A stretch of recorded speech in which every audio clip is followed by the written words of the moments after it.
Hello, నేను miss రావు.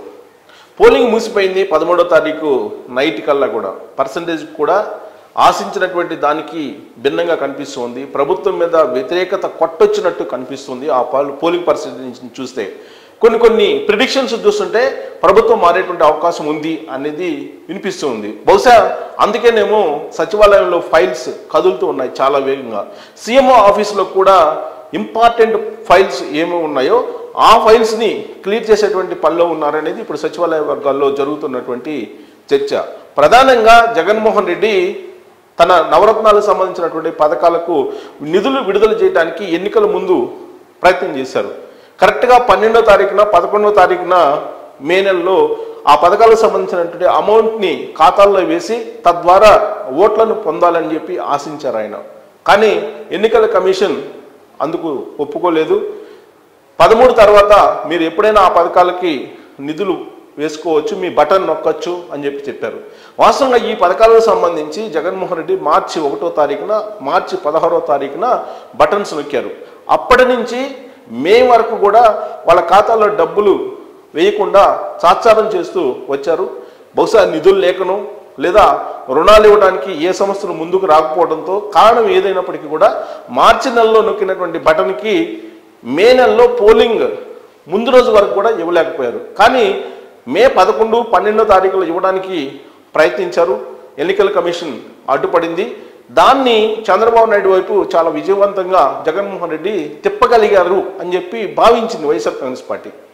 కానీ అందరికీ అర్థమైపోయింది, జగన్మోహన్ రెడ్డి సకాలంలో నిధులు ఇవ్వకుండా కేవలం బటన్ మాత్రమే మార్చి నెలలో నొక్కారు. ఆ తర్వాత సమీకరించుకున్నటువంటి నిధులు లేదా అప్పులు లేదా రుణాలు వీటన్నిటినీ కూడా కావలసినటువంటి కాంట్రాక్టులకు చెల్లించారు అనేది నగ్న సత్యం. అది సచివాలయంలో ఉండేటువంటి అధికారులు కానీ సచివాలయ వర్గాల్లో కానీ జరుగుతున్నటువంటి చర్చ. కొంతమందికి అసలు కాంట్రాక్టులు పూర్తి చేయకుండానే పనులు ముందుగానే ఆ కాంట్రాక్ట్ డబ్బులకు సంబంధించినటువంటి బిల్స్ క్లియర్ చేసినటువంటి సందర్భాలు కూడా ఉన్నాయనేది ప్రభుత్వ వర్గాల్లో వినిపిస్తున్నటువంటి మాట. అయితే ఇప్పుడు మళ్ళా అప్పులు వచ్చిన తర్వాత మే 11, 12 తారీఖుల్లో మేము అన్ని పథకాలకు సంబంధించిన నిధులు గతంలో నొక్కిన బటన్లకి సంబంధించినవి ఇస్తాము అని చెప్పారు. కానీ ఆ విధంగా జరగలేదు. వాస్తవంగా ఎన్నికల కమిషన్ మే 13 తర్వాత పోలింగ్ అయిపోయిన తర్వాత ఇవ్వండి మీరు అని చెప్పడం జరిగింది. దాని మీద హైకోర్టు బెంచ్కి వెళ్ళారు. హైకోర్టు బెంచి కూడా ఎన్నికల ముగిసిన తర్వాత ఇవ్వండి పోలింగ్ తర్వాత అని చెప్పింది.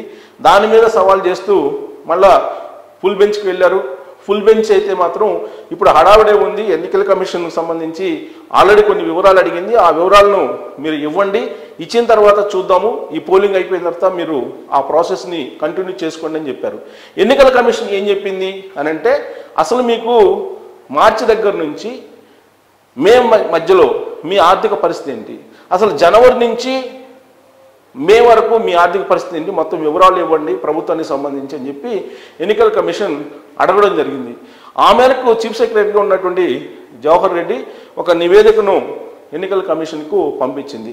ఆర్థిక పరిస్థితి బాగానే ఉంది అని చెప్పి ఆయన వివరణ ఇవ్వడం జరిగింది. మరి ఆర్థిక పరిస్థితి బాగున్నప్పుడు ఎందుకు మార్చిలో నొక్కినటువంటి బటన్లకి మే నెల వరకు ఇవ్వలేదు నిధులు, మే నెల వరకు లబ్ధిదారులకు అకౌంట్లో వేయలేదు అనేటువంటి ప్రశ్న ఉత్పన్నమైంది. ఆ సందర్భంగా కేవలం ప్రజా ఓట్లతోటి ప్రజలను కొనుగోలు చేయాలి ప్రజాధనంతో అనేటువంటి అభిప్రాయంతో మే 11, 12 తారీఖుల్లో వేయటానికి ప్రయత్నించారు అనేది అర్థమైపోయింది. అయితే ఇప్పుడు పోలింగ్ అయితే ముగిసిన తర్వాత సహజంగా మడమ తప్పని మాట తప్పని విశ్వసనీయతకు మారు పేరుగా జగన్మోహన్ రెడ్డి ఉంటారని చెప్పేసి అనుకుంటున్నటువంటి వైఎస్ఆర్ కాంగ్రెస్ పార్టీ ఇప్పుడు నవరత్నాలకు సంబంధించిన నిధులను వేయాలి, మార్చి నెలలో నొక్కినటువంటి బట్టలలో సంబంధించినటువంటి నిధులను ఆయా లబ్ధిదారులకు అందజేయాలి. కానీ ఇక్కడే చిన్న ట్విస్ట్ పెడుతున్నారు సీఎం ఆఫీసులో ఉండేటువంటి కొంతమంది అనేది ఇప్పుడు తాజాగా వినిపిస్తున్నటువంటి రాజకీయ చర్చ. ఏంటంటే ప్రస్తుతం ఖజానాలో ఉన్నటువంటి డబ్బుల్ని పెండింగ్లో ఉన్నటువంటి కాంట్రాక్ట్ బిల్లులకి చెల్లించాలి అనేటువంటి ఒక నిర్ణయం మౌఖికంగా సీఎం ఆఫీస్ నుంచి వచ్చింది. ఆ మేరకు ఆర్థిక శాఖ ఆ అంశాన్ని రివ్యూ చేస్తుంది అనేది వినిపిస్తోంది. కానీ ఇప్పుడు ఎన్నికల కమిషన్ కాదని జగన్మోహన్ రెడ్డి మౌఖిక ఆదేశాన్ని కనుక పాటిస్తే డెఫినెట్గా చీఫ్ సెక్రటరీ మీద చర్యలు తీసుకున్నటువంటి అవకాశం ఉంది. కానీ చీఫ్ సెక్రటరీగా ఉన్నటువంటి జవహర్ రెడ్డి మే 30వ తారీఖున ఆయన రిటైర్ కాబోతున్నారు. కాబట్టి జగన్మోహన్ రెడ్డి మౌఖిక ఆదేశాలను పాటించి కాంట్రాక్ట్ బిల్లుల్స్ని క్లియర్ చేసేటువంటి అవకాశం ఉంది అనేది వినిపిస్తూ ఉంది. వాస్తవంగా నిబంధనల ప్రకారం అయితే కనుక ఇప్పుడు ఖజానాలో ఉన్నటువంటి అమౌంట్ని మార్చి నెలలో నొక్కినటువంటి బటన్లకి నిధులు కేటాయించాలి. కానీ ఆ నిధుల్ని ఇప్పుడు దారి మళ్లిస్తున్నారు, దారి తప్పిస్తున్నారు. కావాల్సినటువంటి కాంట్రాక్టర్లకు బిల్లులు చెల్లించేదానికి ప్రయత్నం చేస్తున్నారు అనేది ఇప్పుడు ఆర్థిక శాఖలో జరుగుతున్నటువంటి ఒక పెద్ద చర్చ. సో ఆర్థిక శాఖకు సంబంధించి మౌఖిక ఆదేశాలు ఇచ్చారు. ప్రస్తుతం అయితే ఆపద్ధర్మ ముఖ్యమంత్రిగా జగన్మోహన్ రెడ్డి ఉన్నారు. రొటీన్ నిర్వహణకు సంబంధించినటువంటి ఫైల్స్ కానీ రొటీన్ సంబంధించినటువంటి ఖర్చులు జమలు కానీ మాత్రమే ఉంటాయి. కానీ స్పెషల్గా రికమెండేషన్ తోటి సీఎంఓ రికమెండేషన్ తోటి ఏవి కూడా చేయడానికి వీల్లేదు. అది ఎన్నికల నిబంధనలో ఉండేటువంటి మార్గదర్శకాలు.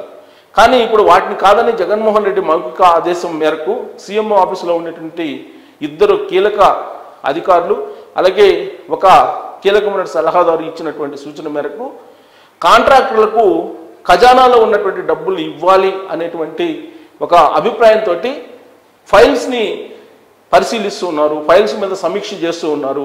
ఈ సమీక్ష పూర్తయిన తర్వాత ఖజానాలో ఉన్నటువంటి డబ్బుల్ని కాంట్రాక్టర్లకు ఇచ్చేటువంటి అవకాశం ఉంది. ఫలితంగా లబ్ధిదారులు ఎవరైతే ఉన్నారో నవరత్నాలకు సంబంధించి వాళ్ళకి అమౌంట్ వేయకుండా ఆపివేయబోతున్నారు అనేది ఇప్పుడు వినిపిస్తూ ఉంది.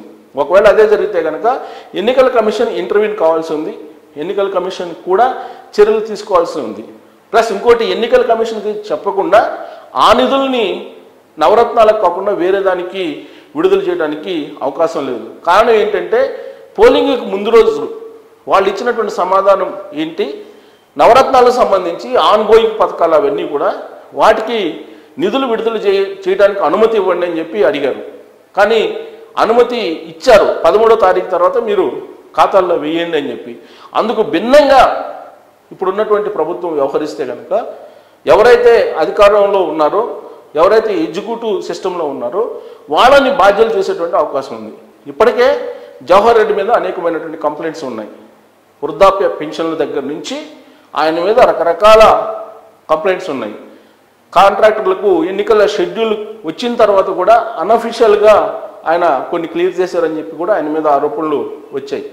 ఆ తర్వాత జరిగినటువంటి పరిణామాలు చూస్తే సామాజిక పెన్షన్ల విషయంలో కూడా ఉద్దేశపూర్వకంగానే ఆయన ఆపివేశారు.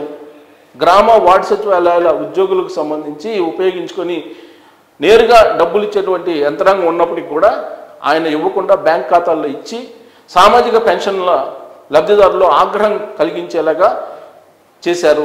ఫలితంగా జగన్మోహన్ రెడ్డికి పరోక్షమైనటువంటి ఒక వెసులుబాటు అండగా నిలవాలని ఆయన నిలిచారు అనేటువంటి ఒక ఆరోపణ ఆయన మీద ఉంది.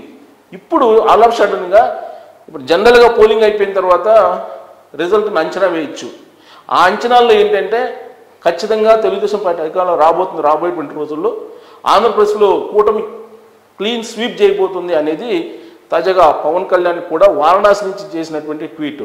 కేంద్ర నిఘా వర్గాలకు కూడా ఇదే సమాచారం ఉంది. అందుకే నరేంద్ర మోడీ చంద్రబాబు నాయుడిని పవన్ కళ్యాణ్ని తన నామినేషన్ వేసేటువంటి క్రమంలో వారణాసికి ఆహ్వానించారు. అందుకే వారణాసికి పవన్ కళ్యాణ్ చంద్రబాబు నాయుడు ఇద్దరు వెళ్ళారు.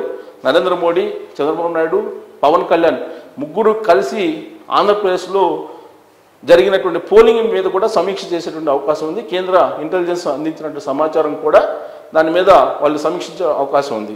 అయితే ఈలోపుగానే ప్రభుత్వం మారుతుంది అనేటువంటి సంకేతాలు వస్తున్నటువంటి క్రమంలో కావాల్సినటువంటి వాళ్ళకి ఇమీడియట్గా కాంట్రాక్ట్ బిల్లులు చెల్లించడానికి ఖజానాలో ఉన్నటువంటి 14,000 కోట్ల రూపాయలని ఉపయోగించుకునేందుకు రాష్ట్ర ప్రభుత్వం ప్రయత్నం చేస్తుంది.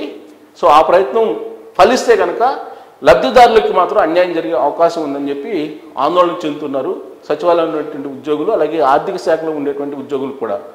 సో దీని మీద ఫైనల్ డెసిషన్ ఏం తీసుకుంటారు, ఎన్నికల కమిషన్ ఇంటర్వ్యూన్ అవుతుందా కాదా, చీఫ్ సెక్రటరీ ఎలాంటి రోల్ పోషించబోతున్నారు ఈ అంశంలో అనేది మనం చూడాలి. Thank you very much.